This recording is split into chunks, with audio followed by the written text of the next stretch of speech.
DC तो बड़ा पुराना चल रहा है अभी तक, पेज नंबर 200 ही है।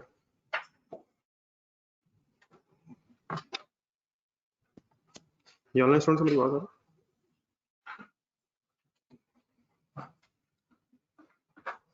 वॉल्यूम 1 पेज नंबर 200 निकलेगी सर।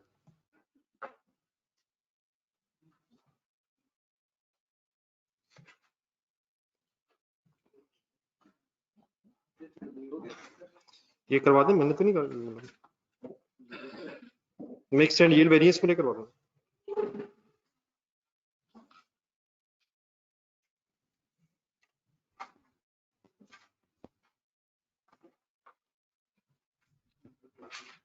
मटेरियल्स के नाम बोले कौन कौन से हैं?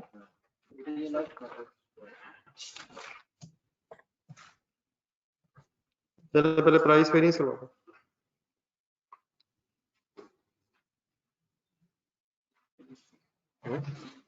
देख ले सवाल दोबारा देख ले, मैंने कौन सा कहा सवाल देख। प्राइस वेरिएंस क्यों नहीं है? ये तो मुझे लगता है सवाल ही नहीं पड़ा होगा।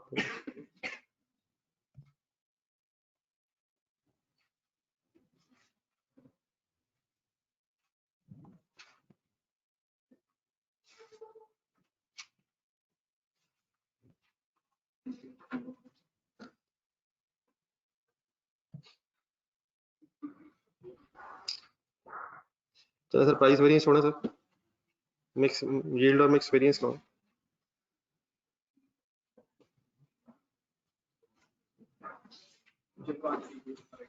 टेबल बनवाएं सर, जाने दे यार खुदा के लिए, और रहने दे सर, मैं खुद ही बना लेता हूँ।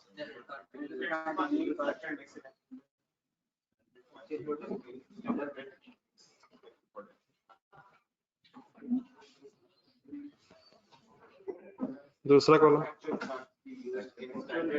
Actual quantity used for actual production, actual quantity used in actual mix और एक्चुअल प्रोडक्शन। एक पैराग्राफ नेक्स्ट पेज पे भी है, शुरू करा दो बल्कि एक्चुअल प्रोडक्शन बता दो।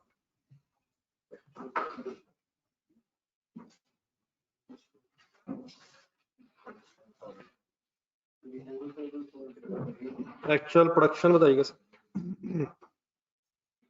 नहीं बोर्ड पे देखें सर, यहीं से कुछ नजर आएगा, सवाल में तो गायब है। 27,400 यूनिट्स होने नहीं की पॉइंट ए में आ जाए। 1 unit should take how many kgs? 16,000। एक यूनिट के केजीज है। 16,000 केजीज लगा के कितने यूनिट्स बनने स्टैंडर्ड है? हाँ बस करो यार, तो खुदा के लिए यार, इसे बेहतर सवाल ना ही करते। बट ये कब करने हैं?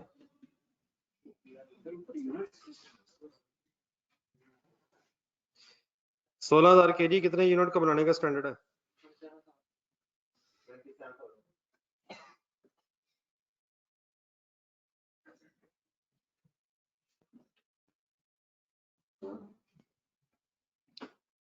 $14,000 डिवाइड बाय 27,000। ठीक है, आंसर बताइए।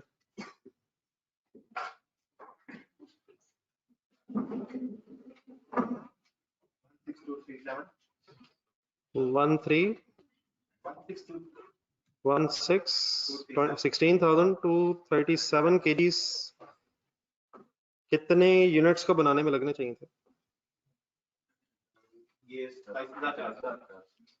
और वाई के 14,207।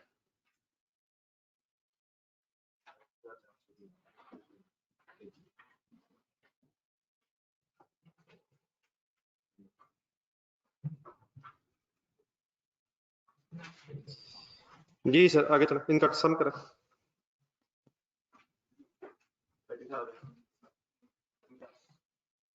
यार इन दोनों का स्टैंडर्ड क्वांटिटी फॉर एक्चुअल 30444। आपने जो टोटल किया वो किस वक्त जरूरत पड़ती है? स्टैंडर्ड मिक्स में बनाने की जरूरत पड़ती है। अब आने actual quantity used for actual production कितनी है?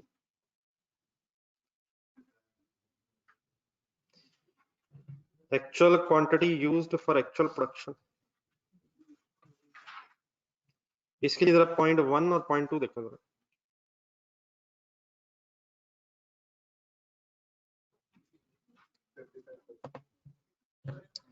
एक देखिए एक्चुअल इनपुट रेशियो, इसका क्या मतलब है?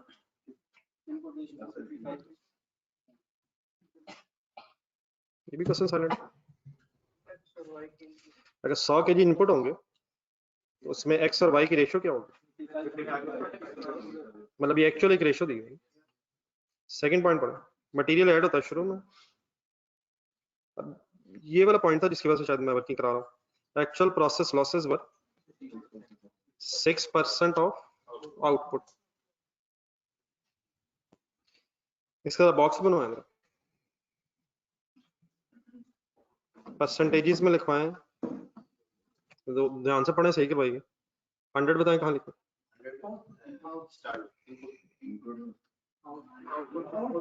सर जी सवाल पढ़े, क्या हो गया यार? 6% ऑफ आउटपुट लिखा है भाई यार, कहाँ लिखूं? जहां दिल करे। 6 क्या है? 94 Y106। नहीं लॉस लेस होना ना बीच में, तो अब ये 100 आज इधर की लिखवा दी मैं, क्योंकि आउटपुट की बेस पे बता रहा है परसेंटेज। ठीक है, सही है सर।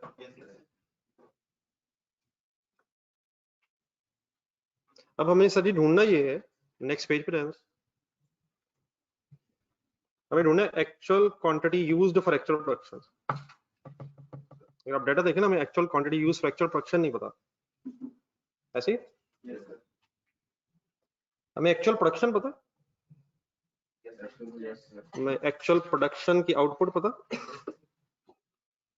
ये आउटपुट है वैसे, पॉइंट नंबर 4 5 सॉरी, वहां पे लास्ट 6, ये 27,400 के फिनिश गुड्स के यूनिट्स है ना ये।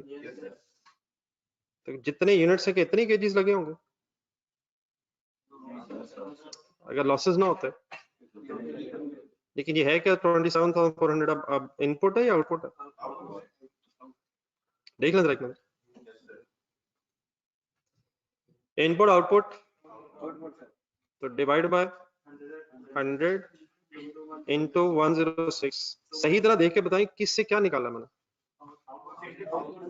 आउटपुट से इनपुट क्वांटिटी निकाल, आंसर बताइए। 29,044। क्या नहीं है क्या? इतनी क्वांटिटी इनपुट हुई होगी, किसकी? फिनिश गुड्स की।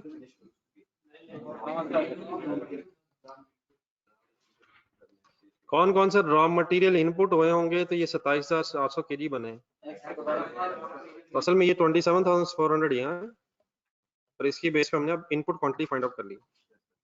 लेकिन एक वर्ड और है, 27,400 एक्चुअल प्रोडक्शन, एक्चुअल प्रोडक्शन ही ना है, तो एक्चुअल प्रोडक्शन की एक्चुअल क्वांटिटी यूज्ड है ये 29,044 एक्चुअल प्रोडक्शन के लिए एक्चुअल क्वांटिटी यूज्ड। इसको देखिए पॉइंट 1 के साथ।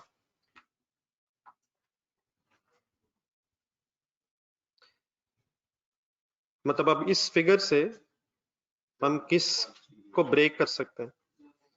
एक्स और वाई को ब्रेक कर सकते हैं। कैसे? परसेंटेज दी हुई है, तो वो इनपुट रेशो दी हुई है। अब ये सही तरह देखनी पड़ती है चीजें। तो इनपुट होना था एक्स और वाई ने at the ratio of 40 55 and 45। बताइए क्वांटिटीज क्या आती है? 15 15974 13070। अब अगर लिखना होगा तो 1 मिनट बाद में लिखेगा, पहले बात पूरी कर लेंगे।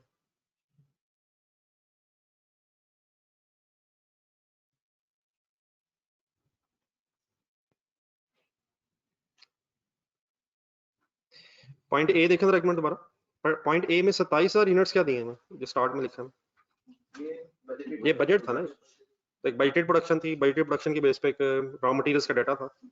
तो जब मैंने 16,000 डिवाइड बाय 27,000 किए, तो 1 मिनट करें दोबारा। 16,000 डिवाइड बाय 27,000 पूरा बोलिएगा, इसका मीनिंग क्या है जो आंसर आएगा?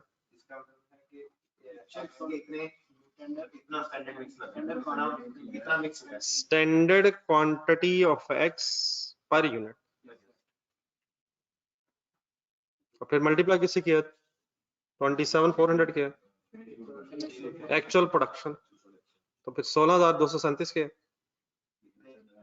Standard quantity for actual production, standard quantity use for actual production. तो इसी तरह 14,000 डिवाइड बाय 27,000, ये तो चीजें रिपीट हो रही हैं। ये इससे क्या आंसर आता है, मतलब इस आंसर का मीनिंग क्या है? The standard quantity of y for 1 unit, standard quantity of y for 1 unit multiplied by 27,400 to get the standard quantity for actual production. अब ये जो फिगर्स नीचे इधर आई हैं, ये जो फाइंड आउट किया हमने 29,044, उसका एक ब्रेकअप, ये कहाँ लिखूं? ये क्या चीज है? Actual quantity used for actual production. अभी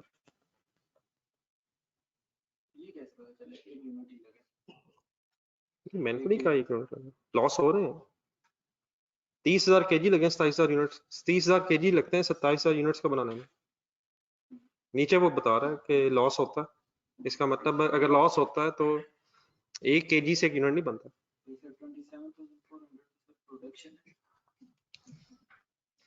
ये प्रोडक्शन जो है कुछ केजी से हो रही है, तो जब रॉ मटेरियल है वो केजीज में है, और जब यूनिट्स बन जाते हैं तो उसको यूनिट्स कहना शुरू कर दिया।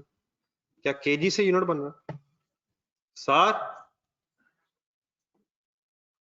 13070, ठीक है जी फिगर।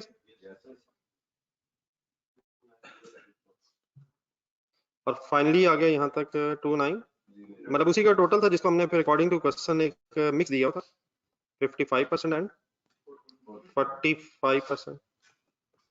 अब आखिरी कॉलम बनवा लें, नहीं स्टार्टिंग पॉइंट बता दें कैसे होता है। Actual quantity use for actual production उठा लिए। अब इसको करना क्या है, स्टैंडर्ड मिक्सर करने का तरीका क्या होता है? स्टैंडर्ड डाटा में जाएं, स्टैंडर्ड डाटा में जाए, करना क्या है? 29,044 केजीज को स्टैंडर्ड मिक्स में करना कैसे है? अब आप जो 30 बता रहे थे ना, अब उसकी बड़ा जरूरत है। मतलब अब हमने ये देखना है कि ये जो 16,000 और 14,000 केजीज हैं, ये टोटल केजीज में किस प्रोपोर्शन में। तो यहाँ होपफुली हम कुछ टोटल्स किया करते थे, अगर आपको याद आ रहा है। इसको है कभी कभी गिवन होता था, कभी कभी गिवन होता FB टाइप, और फिर हम केजीज का सम कर लेते हैं। अब मीनिंग इसका क्या है? 16, 14 और 30, इसका मीनिंग क्या है? मतलब ये क्या चीज है? 16, 14, 30,000।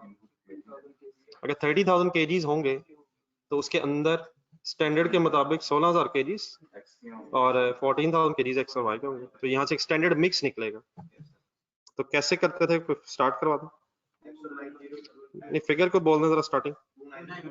29,044 मल्टीप्लाइड बाय 16,000 डिवाइड बाय 30,000।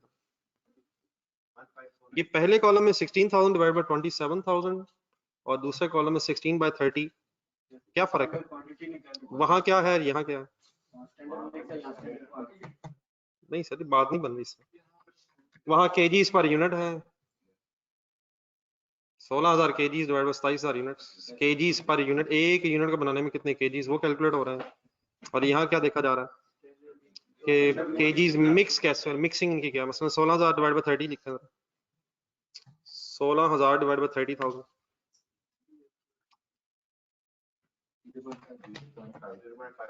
5.59, ये क्या है?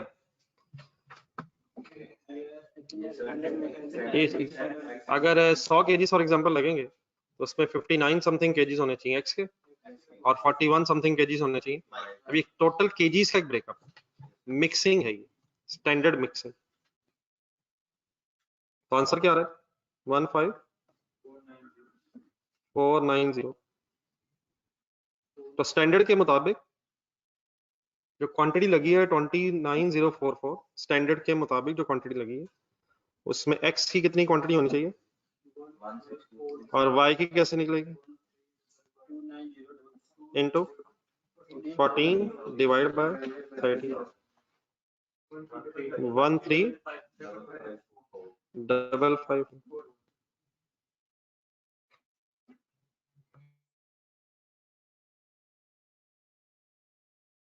हमने मिक्स और यील्ड वेरिएंस निकालना, तो कहाँ से पता चलेगा कि मिक्स वेरिएंस है?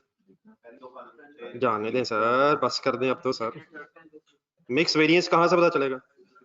सेकंड और थर्ड कॉलम से यार, ये तो कम से कम फाइंड करनी है। और पहले और दूसरे से, और पहले तीसरे से यूसेज भी निकल आता है। नोट कर लें, बाकी तो मेरे ख्याल आप कर लेंगे अगर कोई लिखना चाह रहा हो।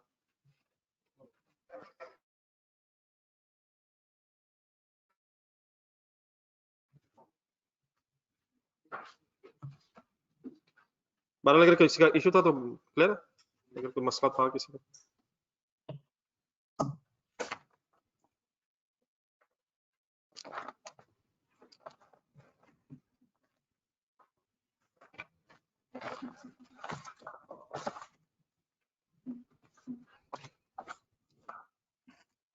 इसका मतलब ये है, मैं तो एक एक करके सवाल दे रहा था कि शायद आप टाइम निकाल लें। तो अगर एक एक भी नहीं करना, 15-20 इकट्ठे देता हूँ तो उसका नेट इफेक्ट भी यही होगा। 2 हफ्ते बाद अभी मैंने करना है, मैं सवाल तो पढ़ लूँ। ये भी मैसेज आया मेरे।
जी बाकी रिक्वायरमेंट्स होंगी कि नहीं होंगी?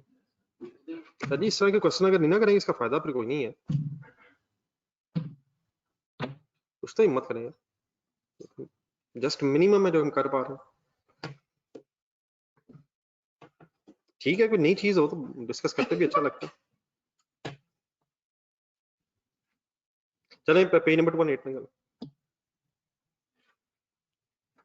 Volume 1 digital.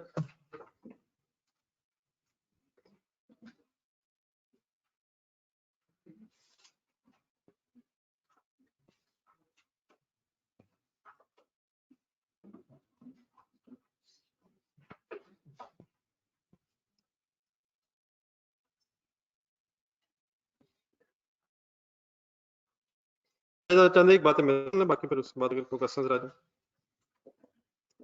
पता नहीं पढ़ा या नहीं, पढ़ ले 2 मिनट दोबारा पढ़, दोबारा पढ़ 2-3 बातें, लेकिन जरूर मेरे से सुन लीजिएगा।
ये कुछ हैं जैसी चीजें ब्रेन में।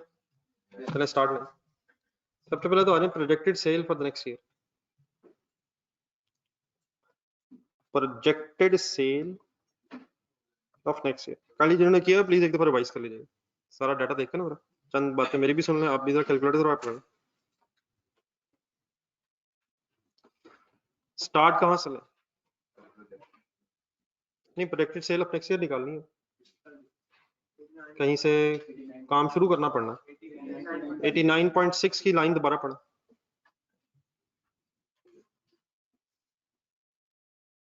ये क्या है? ये ब्रेक इवन सेल है? ये ब्रेक इवन सेल नहीं है, पिछले साल लॉस हुआ हुआ। तो एक तो 89.6 है, फिर एक 70% होना। अब यकीन है अगर हम ब्रेक इवन निकालना चाहें पिछले साल का तो निकल सकता हो, लेकिन इस वक्त शायद जरूरत नहीं है, नेक्स्ट ईयर की सेल निकालनी है।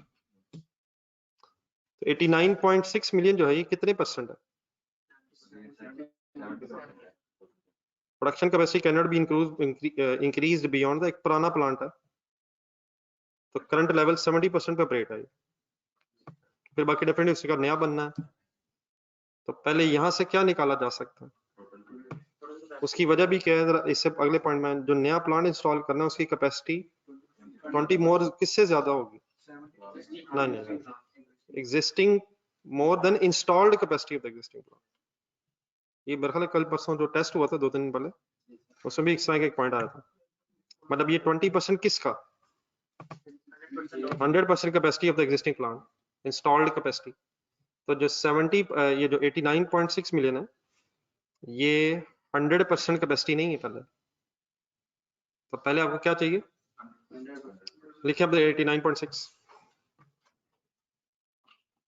89.6 डिवाइडेड बाय 70 इंटू, एक सेकंड, 100, यहां तक जो फिगर आएगी उसका मीनिंग बताएं। Total capacity of the existing plant. अब फर्स्ट बुलेट देखें,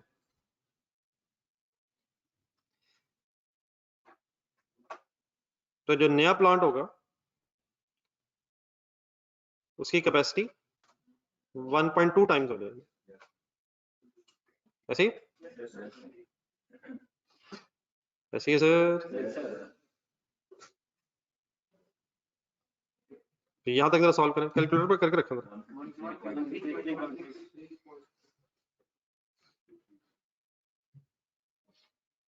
अब ढूंढे कुछ और। 85, हाँ जी, ये फर्स्ट बुलेट के एंड में है जरा। अब ये जो 1.2 करके आया ना, ये आपके पास नए प्लांट की टोटल कैपेसिटी आ गई, लेकिन फर्स्ट बुलेट के एंड में लिखा हुआ है कि हमारी जो फर्स्ट ईयर में ये जो कैपेसिटी यूटिलाइजेशन होगी फर्स्ट ईयर में ये 85% होगी, ठीक है? तब इसको 0.8 करने से क्या आया, 0.85 करने से क्या आया? नहीं मतलब क्या है, ये जो कैपेसिटी यूटिलाइज होगी ठीक है, एक चीज और नहीं ढूंढे वो क्या। अब ये 2% प्राइस का इफेक्ट यहाँ इसलिए आ रहा है क्योंकि ये सेल है, आपने 89.6 मिलियन सेल से स्टार्ट किया, तो सेल प्राइस बढ़ नहीं सकती, ये उसने फर्स्ट लाइन सेकंड पैराग्राफ में कहीं कहा था, नो इंक्रीज कंपटीशन की वजह से, लेकिन प्राइस करनी पड़नी है। तो फाइनली 0.98 होके क्या आएगा, हाँ projected sale of the next month, तो 127.95।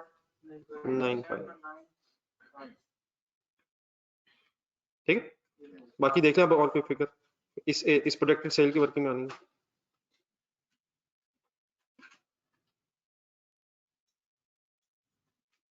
आंसर बाद में देख लेंगे शायद, आंसर मैंने सामने रखा हुआ, हम सवाल से देख, जब तक आप ये काम करने की कोशिश ना करेंगे इसका कोई फायदा नहीं, ये मेरी बात ध्यान में रखिएगा।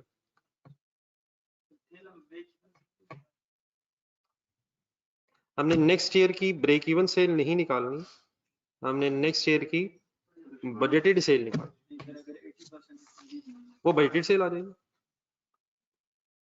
तो बजटेड सेल से बजटेड सेल तो नहीं निकालना,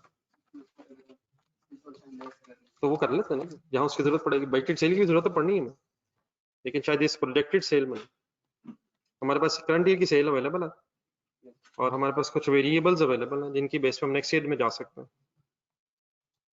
ठीक है, नेक्स्ट क्या फाइंड आउट करना है, margin of safety percentage after incorporating the effect of, जी मार्जिन ऑफ सेफ्टी का फार्मूला बोले, मार्जिन ऑफ सेफ्टी परसेंटेज का, हाँ जी margin of safety,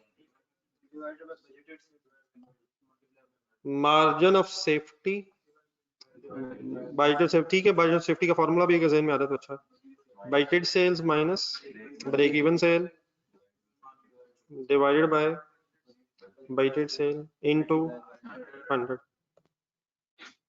after incorporating above measures।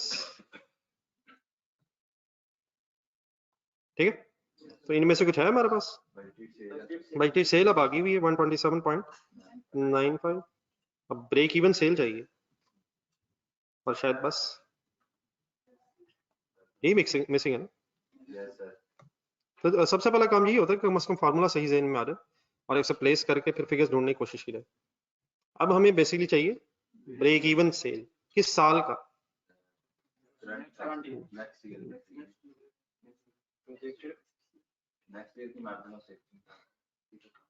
Margin of safety निकालना है करंट ईयर का या नेक्स्ट ईयर का, based on the above measures नहीं नेक्स्ट ईयर की वर्किंग पर, तो ब्रेक इवन निकालना, ब्रेक इवन का फॉर्मूला बता दो, फिक्स कॉस्ट डिवाइडेड बाय, सवाल आपने पढ़ लिया हुआ, यूनिट्स की इंफॉर्मेशन नहीं है, तो CS रेशियो, तब हमें क्या चाहिए, फिक्स कॉस्ट चाहिए और CS रेशियो चाहिए। ठीक है, तो इधर अब दोबारा डेटा तलाश करें कि फिक्स कॉस्ट की स्टोरी शुरू करते हैं।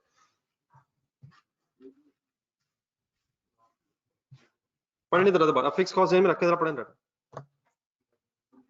एक मिनट,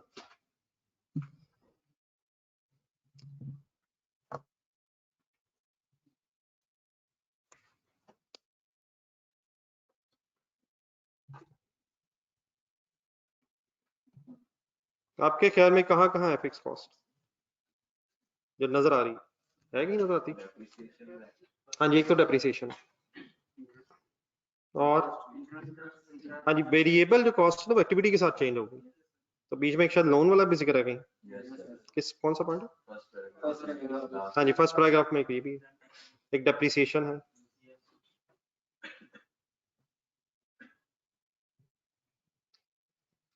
तो और कुछ नहीं, वो तो फिर हाँ इन्फ्लेशन के इफेक्ट्स हैं ओवरहेड्स पे, लेकिन हमें शायद एग्जिस्टिंग फिक्स कॉस्ट पहले चाहिए जिससे हम आगे बेस वर्किंग कर सकते हैं। शायद उसी तरह से क्वेश्चन नंबर 2 ढूंढना जरा, वॉल्यूम 2 है, देखिएगा पेज नंबर 37 था मेरा,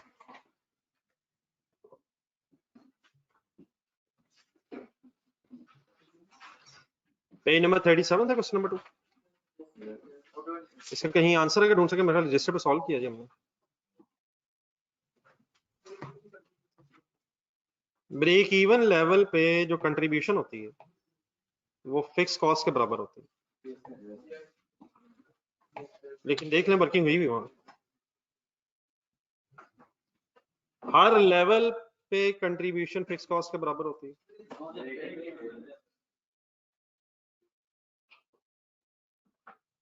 तो ढूंढ ले जरा, एक नजर देख लें वहां भी मेरा ख्याल है कौन सी फिगर्स थी हमारे पास। अगर क्वेश्चन सामने रख के जरा रिवाइज करें, मुझे आप लोग बताएं काइंडली, आप बताएं कि कैसे आया था वहां। एक मेरा ख्याल है 30 के ही निकाला था, 25 में निकाला। हाँ जी जरा देखें, जरा क्वेश्चन साथ रख के जरा रिवाइज करें, क्वेश्चन में देखें कहाँ से चीजें आई थी।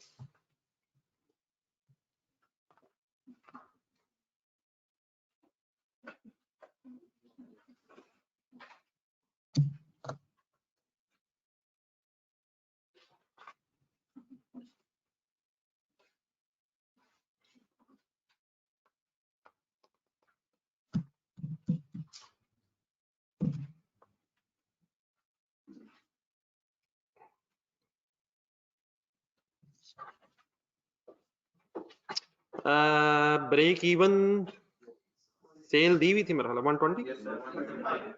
125 का आपने किया 20%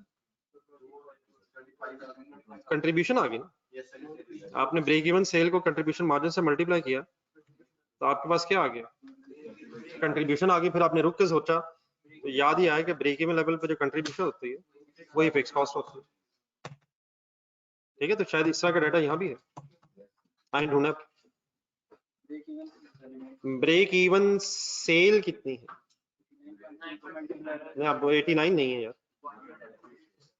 89.6 आप डिवाइड बाय 80, हाँ जी मल्टीप्लाई, आंसर है 112 क्या है ये, हाँ जी ब्रेक इवन सेल है और existing margin of contribution margin दिया हुआ तो इनटू 25% इज इक्वल टू 28 क्या है, किस साल की फिक्स कॉस्ट, तो ये स्टार्टिंग पॉइंट बन जाएगा fix cost of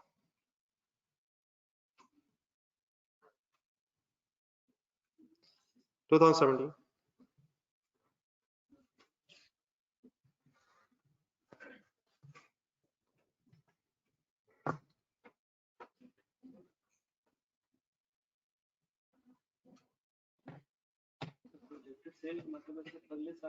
projected sale का मतलब बजटेड सेल वही निकालना for the next year, and नहीं सेल का मतलब सेल ही है, तो प्रॉफिट होगा ना, प्रोजेक्टेड प्रॉफिट।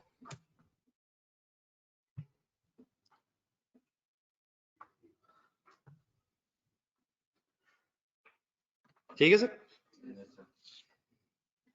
डन सर, आगे चलाएं आप।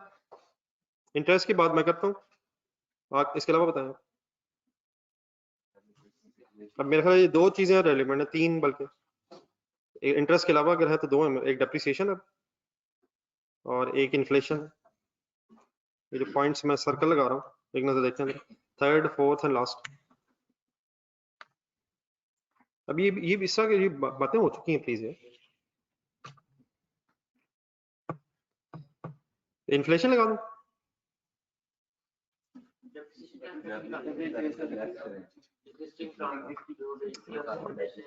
नहीं मतलब इन्फ्लेशन लगाने से पहले डेप्रिसिएशन क्यों एडजस्ट करो, ताकि वो ओवरहेड्स आ जाए जिन्होंने इन्फ्लेट होना, क्योंकि डेप्रिसिएशन की तो स्पेसिफिक इंफॉर्मेशन है, कौन सी निकालूं कौन सी ऐड करूं, एग्जिस्टिंग प्लान की डेप्रिसिएशन लेस करेंगे और नए प्लान की डेप्रिसिएशन फिर इसमें कंसिडर करेंगे, ऐसे ही फिर डेफिनेटली इसी के अंदर वो उसमें से बस वो लेस करके दोबारा प्लस कर देते हैं। ये मेरा ख्याल है कहीं किया हमने, ये वाला काम तो पहले भी किया, जो आप कह रहे हैं वो भी किया, वो किया हमने सीमा एंटरप्राइजेस, देखेंगे एक नजर, इसी में वॉल्यूम 1 में ही है, लेकिन आप आंसर अगर उसका क्या, चलें क्वेश्चन देखें, क्वेश्चन देखेंगे,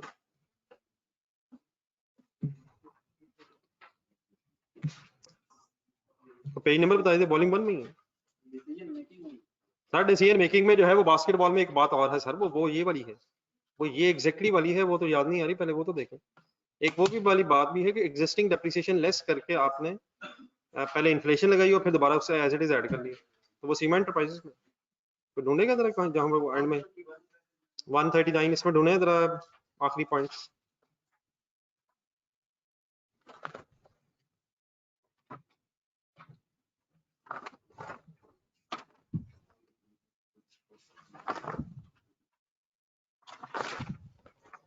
वन 139 में point number 3 detail of overheads. Calculation कर लो, ऊपर फिक्स ओवरहेड्स है।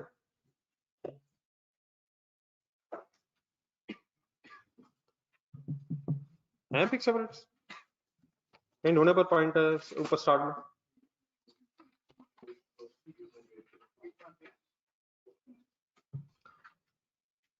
थ्री 3.8 है, उसमें अब ढूंढना डेप्रिसिएशन निकली, डेप्रिसिएशन है इसमें, रेंट भी फिक्स है, तो ये दोनों सेम एज बजटेड है। अगली लाइन पढ़े, all other overheads 4% in excess of the budget.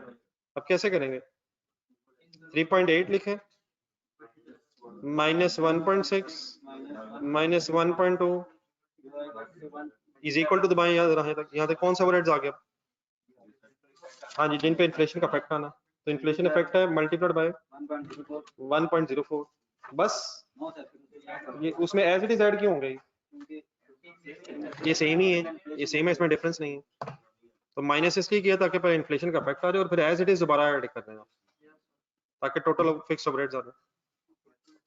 ठीक है, बास्केटबॉल ढूंढे क्वेश्चन नंबर वॉल्यूम 2 में पेज नंबर 41 होगा, इसका आंसर अगर ढूंढ ले रजिस्टर में, सवाल भी देख ले।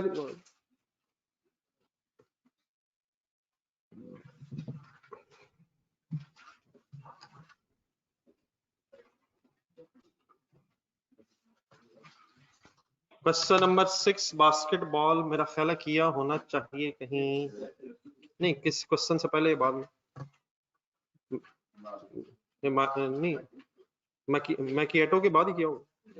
बहरहाल चले कहीं ढूंढ ले, जिनको मिल जाए क्वेश्चन के एंड में जाए, जरा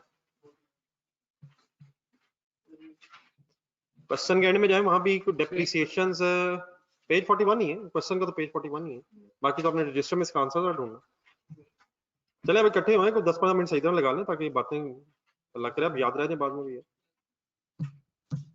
ढूंढने जरा डेप्रिसिएशन, मेरा ख्याल डेप्रिसिएशन चेंज हो रही थी या सेम ही थी।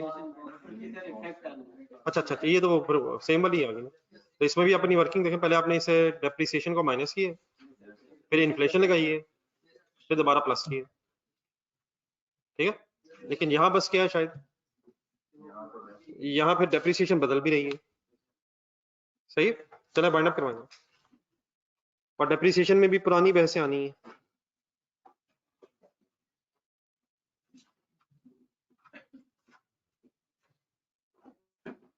डेप्रिसिएशन ऑफ ओल्ड प्लांट के लिए पॉइंट नंबर 3 बहुत ध्यान से पढ़ें और सही वर्किंग करवाएं। हाँ जी, ये जो है ना, ये मसला है, ये 27 असल में क्या है, ये कॉस्ट है, पक्की बात है, कॉस्ट है। कॉस्ट कोई रेजर वाली भी है इसकी, ये है तो सही, ये क्या होता है, एक्सचेंज होता है, ये trade in for means exchange है, तो ये तो एक्सचेंज वैल्यू है ना इसकी, ट्रेड इन अलाउंस है, इसकी बात तो शायद अलग करना की कोशिश करता हूँ। देखिए 15 क्या है और 3 क्या है और 27 क्या है,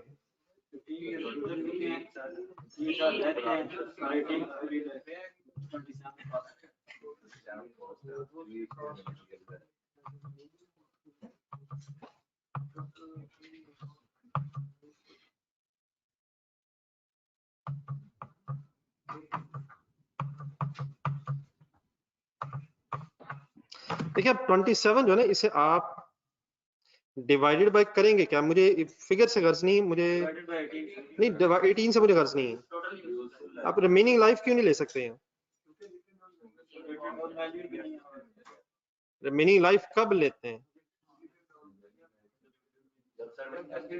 जब एस्टिमेट चेंज हो, रिवैल्यूएशंस वगैरह हो जाए।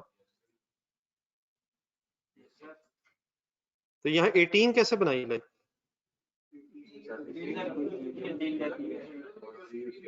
तो ये टोटल लाइफ से डिवाइड कर रहे हैं। आंसर क्या है? 1.5 ये है डेप्रिसिएशन एग्जिस्ट ऑल की। लेकिन ये जो डेप्रिसिएशन वाली बात है, इसको सही तरह जरा समझ रहा। एक काम ये भी हो सकता है, लेकिन डेफिनेटली इसकी जरूरत नहीं है। कैलकुलेटर लेकिन 27 डिवाइडेड बाय करें 18, क्या आएगा इससे? 15 साल गुजर गए, तो इंटू 15 करें। ये साथ साथ में रहेगा, मैं क्या करवाना हूं जरा ध्यान से देखिएगा। ये 15 सालों की क्यूमुलेटेड एप्रिसिएशन आ गई। अब हम मुझे डब्ल्यूडीवी बता सकते हैं इसकी?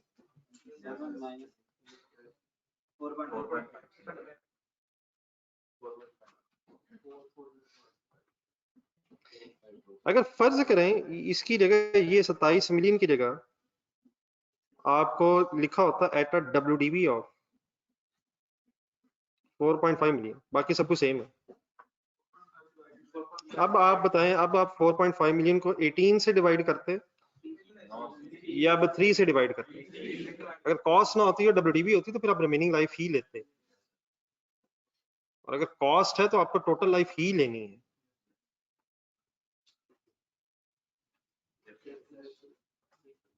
नहीं समझ आई? तो कॉस्ट अगर है स्ट्रेट लाइन मेथड, अब फॉर्मूला क्या है straight line method? Cost minus residual value हो तो ठीक है, वरना डिवाइड बाय यूजफुल लाइफ है। रिमेनिंग वहां वर्ड नहीं है, वो तो जब एस्टीमेट बदल जाए या रिवैल्यूएशन हो जाए तब होती है रिमेनिंग यूजफुल लाइफ।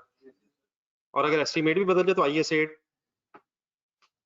तो WDV is depreciated over remaining useful life. है किसी के ज़हन में वर्ड? FA1 पढ़ ही रहे हैं सारे, या पढ़ चुके होंगे। तो IS8 तो माशाल्लाह अब सुबह दोपहर शाम रिवाइज करते हैं।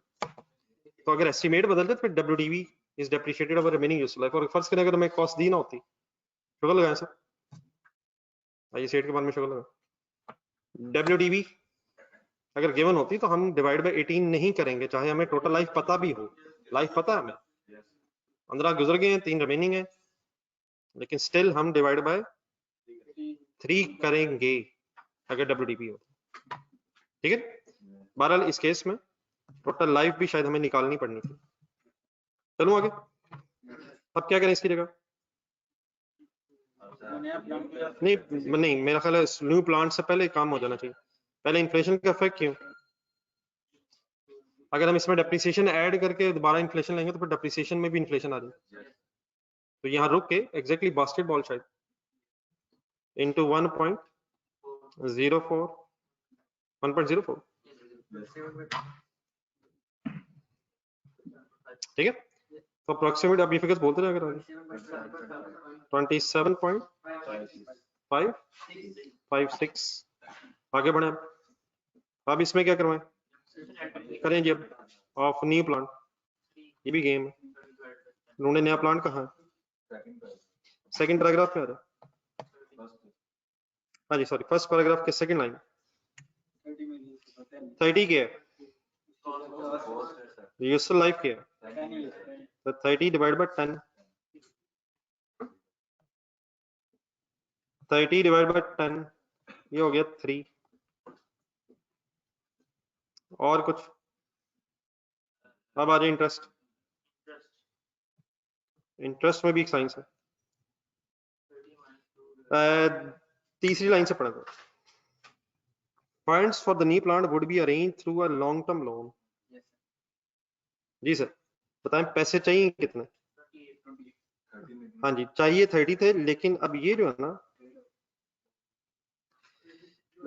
2 मिलियन को ज़हन में रख के एक डबल एंट्री बना लो, फिर मेरे ख्याल बात सही समझ आएगी। ट्रेड इन अलाउंस है ना ये 2 million. What is the cost of the new asset and what is the trade in allowance? Exchange हुआ हुआ, आपको 28 मिलियन के कैश की जरूरत है। एक डबल एंट्री लिखें इसकी जरूरत 30 की, 30 की डबल एंट्री न्यू एसेट कितने से डेबिट होगा? तो डेप्रिशिएट तो 30 होगा, लेकिन पैसे आपको 30 नहीं चाहिए। कैश क्रेडिट होना है 28 और 2 की अगर सही को रेफरेंस हो जाए, नहीं ओल्ड एसेट नहीं है, ट्रेड एंड अलाउंस भी सही समझ नहीं आएगा। ये डिस्पोजल नहीं सर, गेन नहीं है। गेन या लॉस कैसे पता चलेगा एक्सचेंज में? WDV of the old asset trade and allowance से कंपेयर होगा। एक दूसरी डबल एंट्री भी होनी है यहाँ, छोड़ दे लिखने की। ओल्ड एसेट जेन में लाए जरा, ओल्ड एसेट भी क्रेडिट होगा, तो वो डिस्पोजल डेबिट होगा, ठीक है। वो किन अमाउंट से होगा? फिगर्स ढूंढ के जरा बताएं। हाँ जी, कॉस्ट से और एक्यूमुलेटेड डेप्रिसिएशन या WDV नहीं, वैसे कॉस्ट अवेलेबल है। तो ये जो 2 मिलियन है, इसने कहाँ जाना? डिस्पोजल अकाउंट सॉर्ट ऑफ में जाना, और फिर वहां गेन या लॉस निकलना। ये 2 मिलियन गेन नहीं है, ये 2 मिलियन क्या है? ट्रेड इन अलाउंस किसे कहते थे? लिखे साथ, market value hold asset.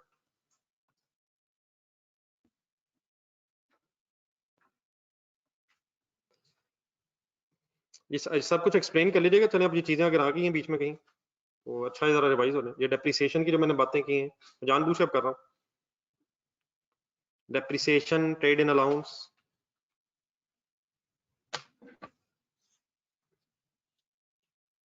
Gain या लॉस कैसे निकलता है एक्सचेंज में? ट्रेड एंड अलाउंस आप देखें ना कि WDV को कंपेयर करेंगे इस एसेट की मार्केट वैल्यू से, तो मार्केट वैल्यू क्या है?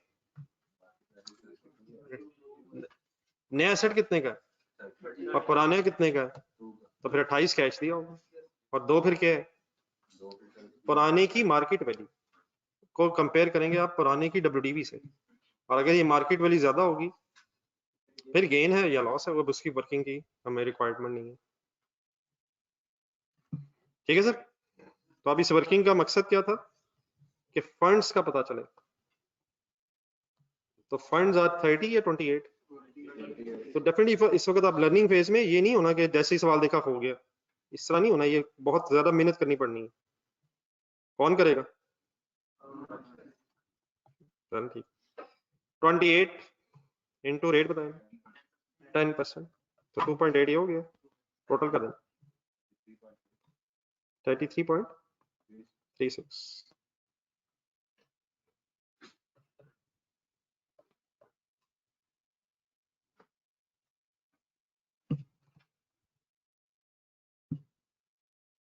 ठीक है जी, अब यहाँ तक क्लियर है? अगर कोई लिख रहा था तो लिख लियो, मैंने बता दूंगा।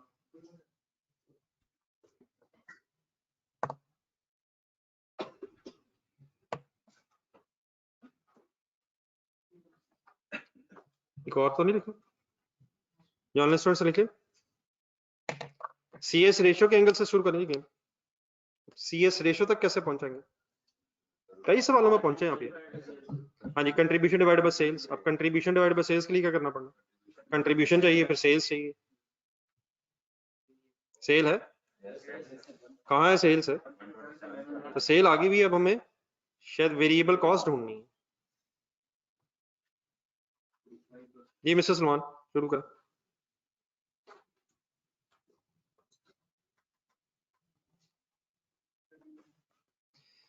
सेल 127.95, वेरिएबल कॉस्ट जी। अब उसके लिए ये ऐसा, ये वाली वैसे वर्किंग कल थोड़ी सी आई थी शॉर्ट लेदर में, इसी तरह का शायद। आइए जरा फर्स्ट पैराग्राफ पढ़ें। हिम्मत कर लीजिएगा, काफी कुछ ही है इसमें। एग्जिस्टिंग वेरिएबल कॉस्ट की को तलाश है हमें।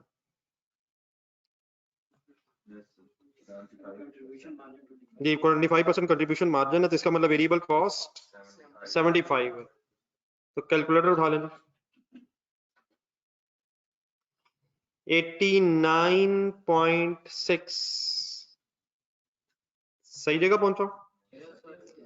इनटू कर दें 25, सॉरी इनटू कर दें 75%।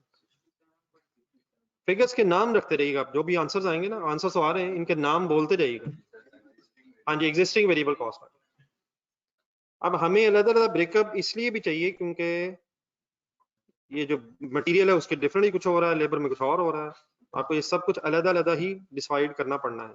तो 89.6 इंटू 75% से क्या आया, एग्जिस्टिंग वेरिएबल कॉस्ट आ गई। अब उसका जरा फर्स्ट पैराग्राफ का एंड देखें जरा, डायरेक्ट मटेरियल निकालना है, इनटू क्या करेंगे 45%, ठीक है। जो भी आंसर आते हैं इनके नाम लिखते हैं, मैं भी लिखता एक्सप्लेन करता हूँ सारा, पहले आप जरा एंड तक पहुंच जाए। जी सर जी, चल लिख ले साथ साथ, डायरेक्ट मटेरियल चलो 89.6 बोलते रहे जी, इंटू 75% इंटू 35%, चलें पिछले साल का रॉ मटेरियल आ गया। नहीं वो मैं एंड में कॉल एक दफा सॉल्व करूंगा, जो भी आपके आंसर आते रहे चलते रहे। Any change in this story, any raw material change? जी जी जी जी जी जी सर जी, क्या सेल में इजाफा है?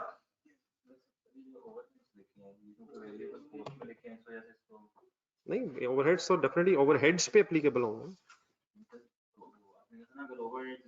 हाँ नहीं फिक्स और दोनों वेरिएबल पे होंगे, तो वेरिएबल ओवरहेड्स पे भी एप्लीकेबल हो गए।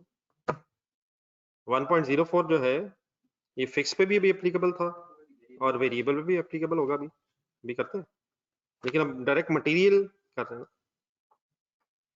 जी सर जी, सेल वाली वर्किंग देखें, ये ऊपर चले जाए, ये जो रॉ मटेरियल कंज्यूम होना है ये 70% कैपेसिटी पे होना है।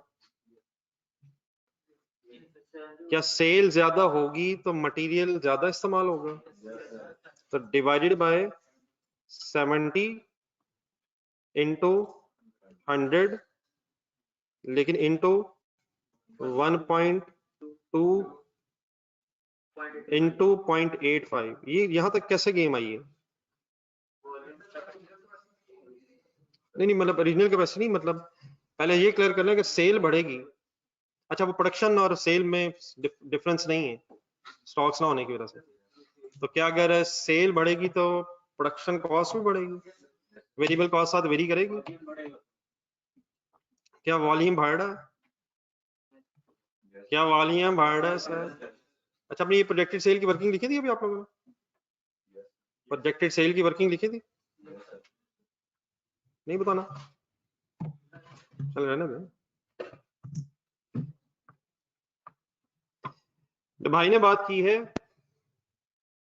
वही मैं असल में कर रहा हूँ, लेकिन आप देख लेना दे, उसके एंड में एक 0.98 हुआ है अभी जो सेल वाली हुई है, लेकिन मैंने यहाँ 0.98 क्यों नहीं किया, बाकी यहाँ से यहाँ तक तो मैंने वही की है। तो प्राइस के कम होने से क्या वेरिएबल कॉस्ट भी लाजमी कम होगी? हो भी सकती है, कम भी हो सकती है, not necessarily, price doesn't means कि नेसेसरीली वेरिएबल कॉस्ट भी कम ज्यादा होगी, लेकिन क्या वॉल्यूम में कमी ज्यादती से वेरिएबल कॉस्ट में चेंज आएगा सर? ठीक है जी, यहाँ तक 1 मिनट यहाँ तक आंसर देगा।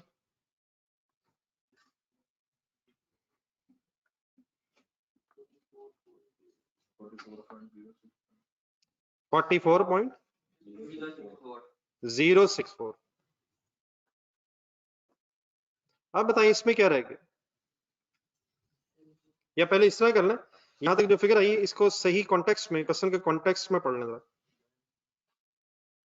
मतलब ये क्या यहाँ तक कहाँ तक पहुंच गया, यहाँ तक आए तो कहाँ तक पहुंच गया, जो रिवाइज सेल है उसकी बेस पे ये रॉ मटेरियल, लेकिन इसमें इस पे भी किस चीज का इफेक्ट रहता है, मटेरियल की प्राइस का इफेक्ट है, मटेरियल की प्राइस का इफेक्ट है कहीं, कौन सा पॉइंट है? थर्ड लास्ट पॉइंट एक ये है, और एक सर जी हमारा फेवरेट पॉइंट है जो 2-3 दिन से अब चल रहा है, वेस्टेज, मटेरियल की वेस्टेज का भी इम्पैक्ट है, और 5% ऑफ इनपुट वाली गेम इलिमिनेट हो जाएगी, जीरो हो जाएगी। बॉक्स बनाइए अपने जहन में,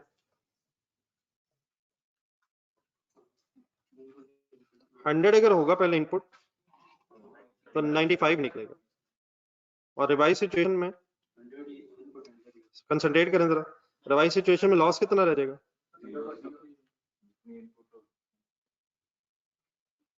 नहीं, रिवाइज सिचुएशन में जो फिगर यहाँ आएगी, जो फिगर वहां आएगी वो एज इट इज यहाँ आएगी, और वही फिगर एज इट इज यहाँ भी आएगी। इट मींस लॉस अब 0 हो गया तो 100 100 ही होगा। अब ये जो 44 पॉइंट आया 44.064 ये क्या है? नहीं, रिवाइज सेल तो आ गई, लेकिन अभी हमने ये स्टार्ट कहाँ से किया? 89.6 इंटू 75% इंटू 45% जब किए तो यहाँ हमारे पास किस पीरियड का रॉ मटेरियल आया? अभी पिछले पीरियड का रॉ मटेरियल का वेस्टेज इसमें शामिल है। और आज पीछे से चल के देखें तो ये पिछले पीरियड के मुताबिक रॉ मटेरियल है नए पीरियड में, without considering the price effect, without considering the price effect and without considering the elimination of loss. अभी इसमें कौन कौन से इफेक्ट्स आ रहे हैं, या सॉरी कौन कौन से इफेक्ट्स अभी आने चाहिए? इसमें एक प्राइस का इफेक्ट आना है, जब प्राइस 10% कम होगी तो 0.9 भी होना है, और एक लॉस की एलिमिनेशन होनी है। तो ये सॉर्ट ऑफ वही फिगर है जो वो टॉय वगैरह में आई थी, जो 100 है फिगर, जिसमें से अभी वेस्टेज निकलनी है। तो बताएंगे कैसे क्या करें इसका? हाँ ठीक है, वो ज्यादा मेरी सजेशन वही होगी कि डिवाइड बाय इनटू करके, बाकी तो ठीक है, वो अल्टीमेट वही फैक्टर बन जाएगा। तो डिवाइड बाय 100, नहीं 100 या 95, ये तो फैसला करेंगे। ये तो अभी कंज्यूम्ड है, जिसमें वेस्टेज होगी, इसमें इस रॉ मटेरियल में वेस्टेज होगी, तो ये एग्जिस्टिंग सिनेरियो में 100 है अभी, और इनटू हो गया 95। एक मिनट यहाँ तक सॉल्व करें, ये ठीक है जी, डिवाइड बाय क्लियर है?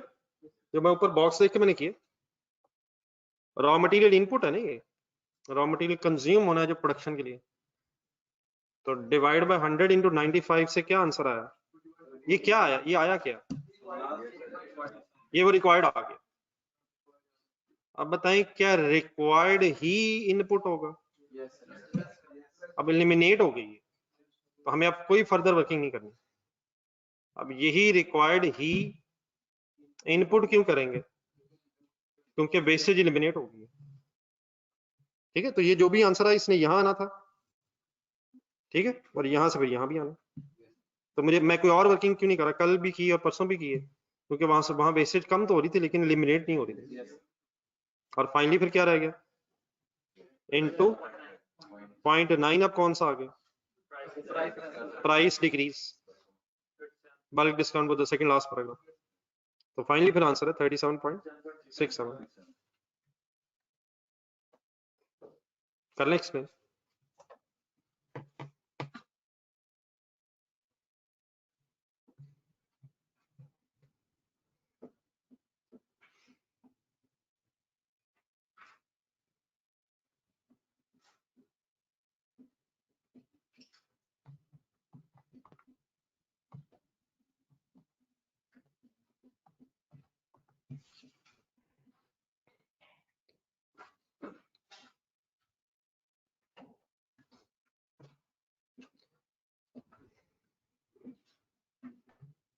ये ठीक है बेटा, ऑनलाइन स्टूडेंट्स?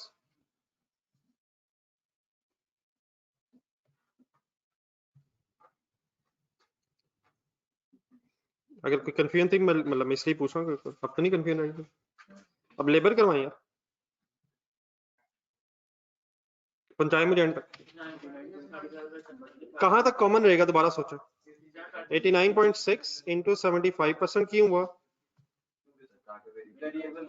ताकि वेरिएबल कॉस्ट है, इंटू 35% क्यों हुआ? किस पीरियड की? पिछले पीरियड की। डिवाइड बाय 70 इंटू 100 क्यों हुआ? ताकि एग्जिस्टिंग प्लांट की फुल कैपेसिटी आ जाए। इंटू 1.2 क्यों हुआ? ताकि नए प्लांट की फुल कैपेसिटी आ जाए। और 0.85 क्यों हुआ? ताकि उसकी प्लान कैपेसिटी अचीव हो जाए। तो यहां तक एक आंसर निकाल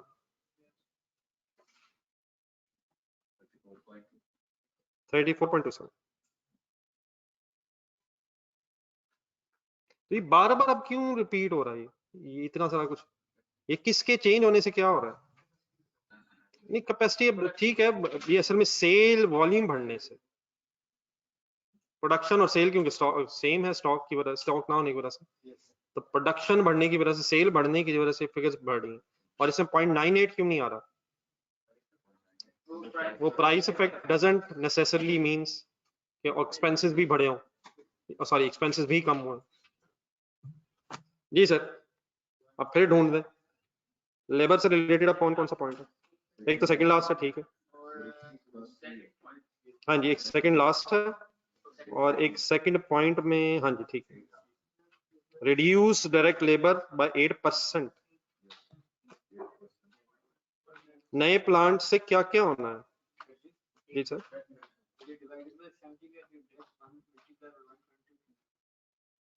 सर ये डिवाइड बाय 70 करके इंटू 1.2 नहीं कर सकते।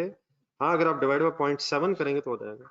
ना करें यार, डिवाइड बाय 70 करके इंटू 100 बनाना है पहले, ताकि पता चले 100% कैपेसिटी कितनी है एग्जिस्टिंग प्लांट की। पहले पैराग्राफ यार, अगर नहीं बनाना तो पहले बताता। 70% कैपेसिटी यूटिलाइज हो रही है और नए प्लांट की जो कैपेसिटी है वो इंस्टॉल्ड कैपेसिटी का 120% होना। 70% कैपेसिटी का 120 नहीं होना, वो इंस्टॉल्ड कैपेसिटी का 120% होना। तो पहले 100 निकलेगा तो 100। अब ये वाला सवाल ना करें मेरे में। जी सर जी, पॉइंट नंबर 2 पर देखें जी, क्या करूं इसका अगला काम? Reduce direct labour hours bye 0.92, ठीक है। और बताएं, नीचे चले जाए सेकंड लास्ट पैराग्राफ, इंटू 1.08। ये क्या 1.08 क्यों हुआ? प्राइस बढ़ रही है, प्रोडक्शन एफिशिएंसी बढ़ रही है। प्रोडक्शन एफिशिएंसी फाइनल कीजिएगा सर, ये efficiency is linked with labour hours. Efficiency बढ़ रही है, 10% बढ़ रही है, तो 1.1 0.9 प्रोडक्शन एफिशिएंसी बढ़ने से आवर्स कम हो जाए। Final answer 30.65।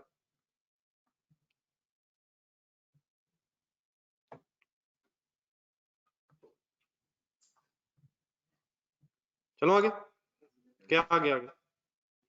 वेरिएबल ओवरहेड्स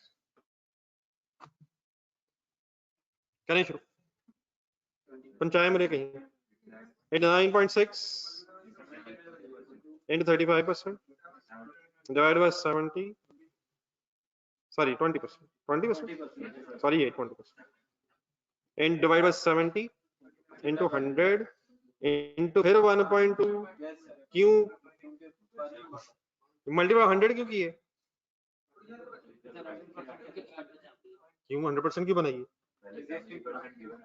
नहीं नहीं, मेरा भी सवाल है, आंसर बता दें। 19.58। जी सर, अब इसकी गेम चलाएं।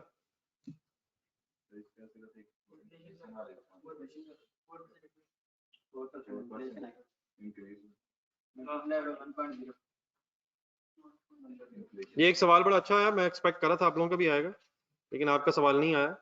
एक सवाल ये आया है कि ये जो लेबर आवर्स कम हुए हैं, लेबर रेट तो ठीक है, सेकंड लास्ट पैराग्राफ देखें, लेबर रेट का तो डेफिनेटली इंपैक्ट नहीं आएगा ओवरहेड्स पर। मतलब ये कहना कि अगर एम्प्लॉइज की सैलरी बढ़ी है तो बिजली का बिल भी बढ़ा, ये कुछ प्रोपोर्शनल, डायरेक्टली प्रोपोर्शनल जरूरी नहीं है। लेकिन ये आवर्स जो कम हुए हैं, मतलब लेबर आवर्स 8% ऊपर भी कम हुए हैं और नीचे भी एफिशिएंसी की वजह से 10% लेबर आवर्स कम हुए हैं। तो लेबर आवर्स कम होने से वेरिएबल ओवरहेड्स में चेंज नहीं आना चाहिए, सवाल ये है। देखिए सर ये कुछ जरूरी नहीं है, मेरी बात गौर से सुनो। नॉर्मल तो सवाल वही है जिसमें वेरिएबल ओवरहेड्स लेबर आवर्स के साथ लिंक्ड होते हैं, लेकिन अब हम क्योंकि हो गए हम बड़े, तो दोबारा 1 मिनट सीमा इंटरप्राइजेस पे जाइएगा। ये कुछ जरूरी नहीं है कि ओवरहेड्स हमेशा लेबर आवर्स की बेस पे ही हो, ये हो भी सकते हैं और नहीं भी हो सकते हैं।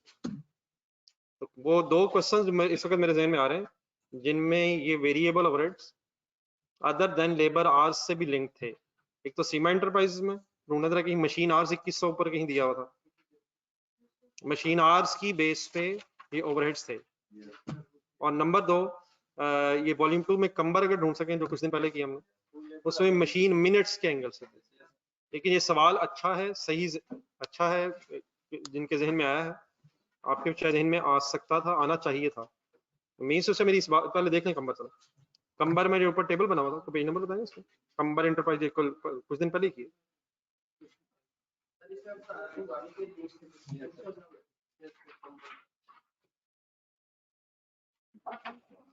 कंबर में मशीन मिनट्स के साथ लिंक था मेरा ख्याल, पेज नंबर 55 बताया जा रहा है पर मशीन मिनट ऐसे ही।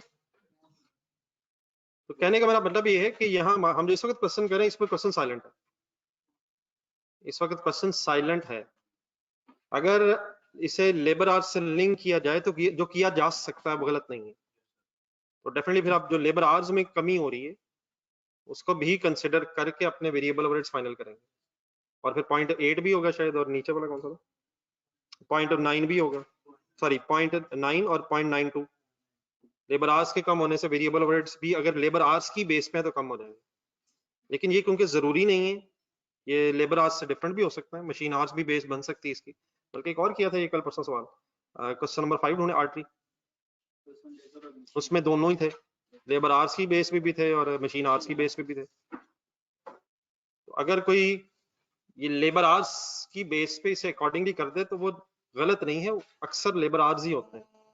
लेकिन अगर ना भी किया जाए तो इसमें कोई इशू वाली बात इसलिए नहीं है क्योंकि मशीन आवर्स की बेस पे भी हो सकते हैं। ठीक है, तो आपके जो आंसर में मेरा ख्याल है आवर्स कंसिडर नहीं हुए हुए और सिर्फ इन्फ्लेशन दी हुई है, वो किस अजम्पशन की बेस पे दी हुई है। Question is silent, question is silent, तो therefore overheads can be on a different basis other than the labor hours। ठीक है, ये बड़ा क्लियर। तो अभी अगर ये सेंटेंस लिख लें, इसका जो आंसर था पेज नंबर 219। अस्सलाम वालेकुम। हाँ जी, बस मैं चलना निकलने लगे 5 मिनट तक। जामा नहीं, और अबू धाबी फोन आ रहा है, अबू धाबी फोन आ रहा है।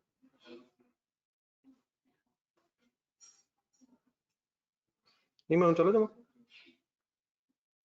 बस ठीक, ओके मैं 5 मिनट, हाँ बस 5 मिनट तक निकलूँ, 5 मिनट तक निकलूँ, बस 5 मिनट तक निकलना। ये जहाँ ओवरहेड्स की बेटा वर्किंग है ना, पेज नंबर 219 पे, पेज नंबर 219 पे ओवरहेड्स की वर्किंग है दरमियान में, उसके साथ जरा लिखना। देखिए सर जी, चीजें तो इतनी ज्यादा हैं, तो ख्वाहिश तो ये है कि आप भी महसूस हुआ करें क्योंकि पढ़ाई के हवाले से कमिटेड हैं। मेरी किताब नहीं है, मैं फंस गया हूँ, हमारे साथ जुल्म है, ये तो है। इफेक्ट ऑफ, एक सेंटेंस बना लें जरा साथ, इफेक्ट ऑफ लेबर आवर्स या effect of change in labour hours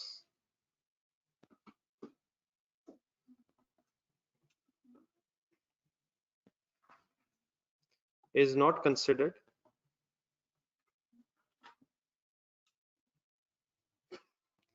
because question is silent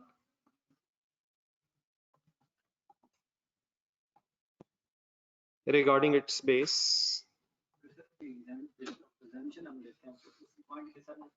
आपने अगर कर दिया और आपने नहीं किया तो होपफुली आपने कुछ सोच के किया है और नहीं किया, एग्जामिनर ढूंढ लेगा।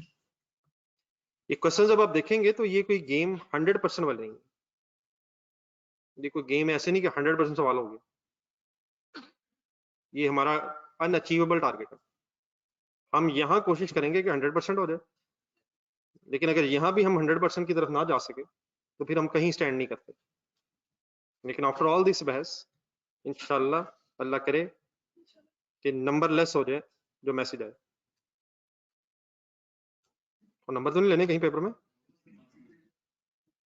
कौन सा मैसेज आना चाहिए, हाईएस्ट मार्क्स का मतलब होता है दोबारा फिर हाईएस्ट मार्क्स कितने आ सकते हैं, देख लें, सोचना।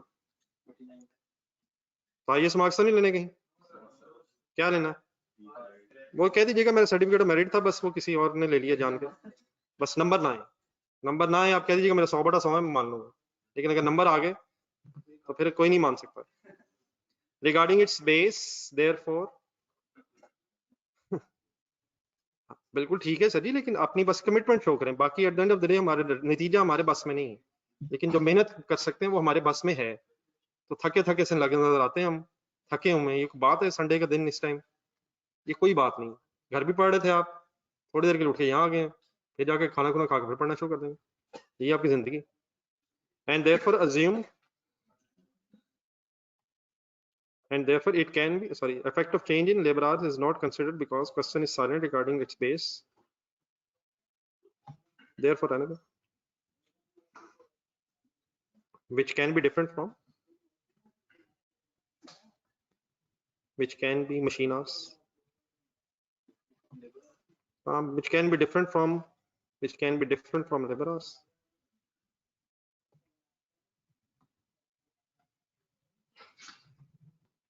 For example, machine hours.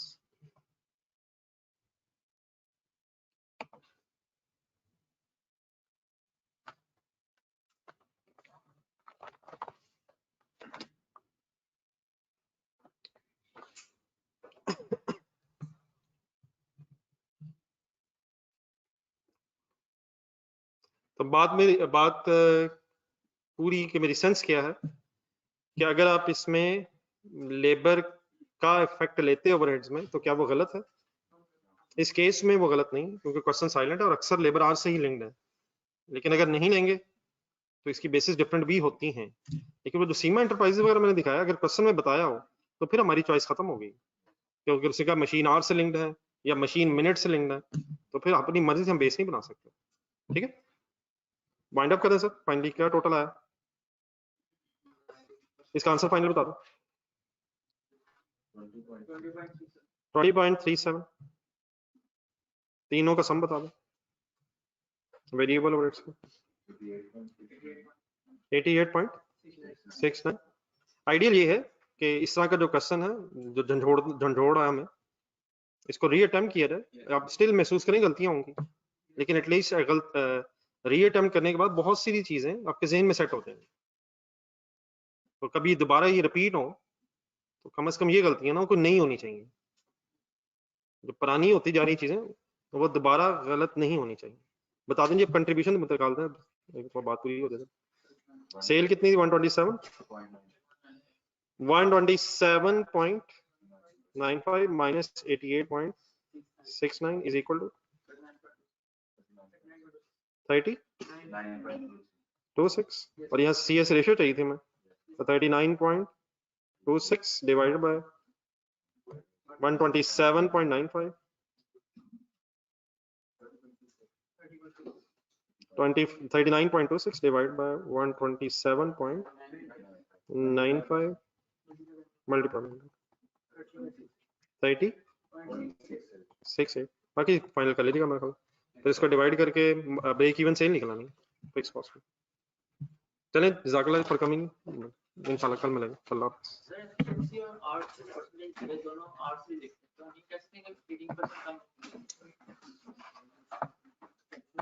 नहीं सर जी, 18% का मतलब पता क्या है? आप ये कह रहे हैं कि 92 में से 10 कम हुए, 92 में से 10 नहीं कम हुए, 100 में से 92 हुए हैं और उसके 100 में से 90 हुए। अगर हम ये इस तरह करेंगे ना जिस आपने किया, तो उससे क्या होगा? उससे आप कह रहे हैं कि 100 पहले 92 और 92 में से कम होके 82 है, तो 92 में से तो 10 कम नहीं ना हुए। 10% जो है ना, 10/100 है। इसको काइंडली अपने जहन में कोशिश करें किस तरह बैठाने की। तो 92 में से 10 नहीं निकले, 100 में से 10 निकले। नहीं समझ आ रही बात? वो 8, अगर 8% दिया हो तो 8/100 है, और 10% दिया हो तो 10/100 है। अगर आप दोनों को इकट्ठा कर रहे हैं, तो मेरा नहीं ख्याल सही मुनासिब बात। वो उस 100 में से पहले 90 हुआ, फिर उस दूसरा भी 100 में से 92 हुआ, और वरना ये हो जाएगा फिर 92 में से 10 कम हुआ और 82 रह गया। तो अलग अलग करेंगे, जरूरत नहीं इन चीजों को इकट्ठा करने की। ये अलग नहीं समझ आता तो फिर उस तरह क्यों करना, रहने दें। नहीं देखे ना, फिर इस तरह आपका ये भी दिल कर सकता है कि 8% बढ़ रहा है तो वो 88 कर लेता हूँ, ये वेरिएट 8% बढ़ भी तो रहा है, तो इन तीनों को इकट्ठा करके मैं 0.88 कर लेता हूँ। तो वो 100 108 हुआ है, वो 100 108, वो 82 88 नहीं हुआ, वो 100 108, सॉरी 82 90 नहीं हुआ, 100 108 हुआ, 100 108 हुआ, 100 190 हुआ, 100 92 हुआ। तो देखो पॉइंट, ये पॉइंट जो लगा हुआ ये बेसिकली 92/100 नहीं है, एक है 92/100, एक है 108/100, एक है 0.990 डिवाइड बाय 100, तो तीनों की बेस 100 है। ठीक, चलें, चला नॉर्मल, कल मुलाकात हो, अल्लाह हाफिज।